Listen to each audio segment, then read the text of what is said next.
Your Trikonasana pose or your triangle pose works the whole body, so it's pretty intense. We're going to go through it. If you have got a block or a couple of blocks, bring them along, but we're going to find versions without two.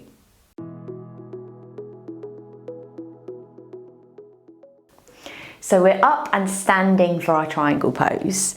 Legs are wide, and then take your right toes towards the top of your mat. So like your warrior 2 feet, left toes towards the side of the mat, and your heels kind of line up, down along the line. Now, the kind of distance of your feet is going to be really individual to you. You don't want them too short, because then you're not going to feel the real benefit of this pose. So play around, you'll find something that suits your body and feels right. Reach your arms out to the side. Really stretch them out, roll the shoulders away from the ears. And even here, can you feel your thighs hugging towards each other? So that's kind of us really starting to engage the body. It's important and useful to engage your core, engage your thighs. Lots of things are engaged as you kind of move over. So it's good practice to kind of, from this beginning point, find that activity, that action. You're going to reach that right hand as far forward as you can, and you're hinging your left hip back as you do so. Really reach as far as you can before you start to bring that right hand down to the shin and reach that left arm up towards the ceiling. Now just bring your left hand to your hip for a moment. This right hand, I always feel better to place it palm facing up so that you're not pressing. I see lots of people pressing their palms down in to your shin, and it's just going to encourage more pressure and more kind of leaning on there, whereas palm facing up will help. You might have to adjust where that hand goes depending on you. Some people will find it really natural to reach all the way down for the toe to the floor. For others, it might stay further up on the shin. Roll your left shoulder back. You want to turn your torso up towards the ceiling. But at the same time, can you imagine that directly behind you is a wall that you're pressing the whole of your back body against?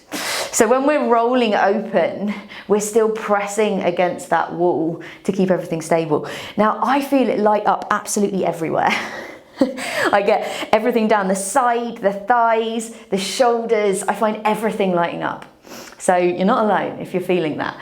Lift that left arm up and then find that space. We're making all of these little triangles kind of between legs, between all sorts.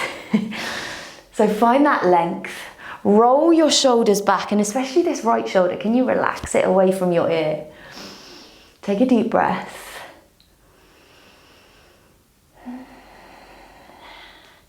And then gently draw yourself all the way up.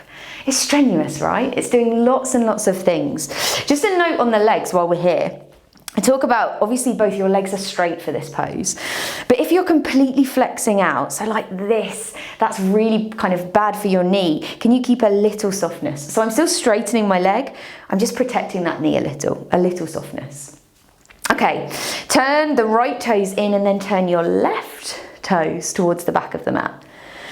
Find that length. So again, hugging those thighs in towards each other, but protecting the knees, little bits of softness, reaching the arms out to the side, relaxing shoulders away from ears. Reach that left hand as far forward as you can as this right hip hinges back. Keep it going, further than you think, and then bring it down to where it's going to sit on the shin, on the thigh. Maybe you bring this right hand to hip, because it's quite a nice place to actively and manually open up your chest to the side. Press against that imaginary wall behind you. Maybe you lift that arm. Be cautious of the neck here, because the temptation is always to look up to that hand. And for me, that feels really good in this pose. And it helps me to open up a little more to the side to gaze up at that hand. If your neck feels sticky and not comfortable there, just gaze straight in front of you. Relax that left shoulder away from the ear. Find length between the arms. Keep pressing all of your back parts of your body onto that imaginary wall. Yeah, leaning against as you turn yourself up towards the ceiling. Take one more breath here. You might experiment with taking that hand further down the shin or up to try and find a place that feels good for you. Relax those toes. And then gently bring yourself all the way up.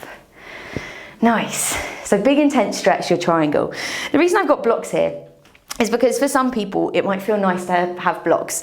And this is just instead of our shin. So it's literally no different, just placing onto the blocks. As you can see, I've got a little pile here.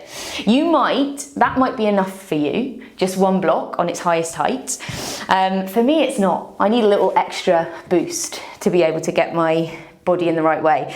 Now this might help because if you feel like you're pressing down into that block, it might encourage you to twist open a little more.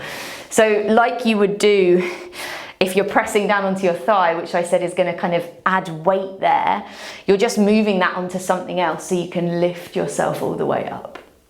So that's an option to try if you've got blocks, if that feels comfortable for you. It's all about testing different things, trying different things, and seeing what suits you, which might be different on one day to another. Thanks so much for watching. Stay tuned, subscribe if you haven't already, and I'll see you next time.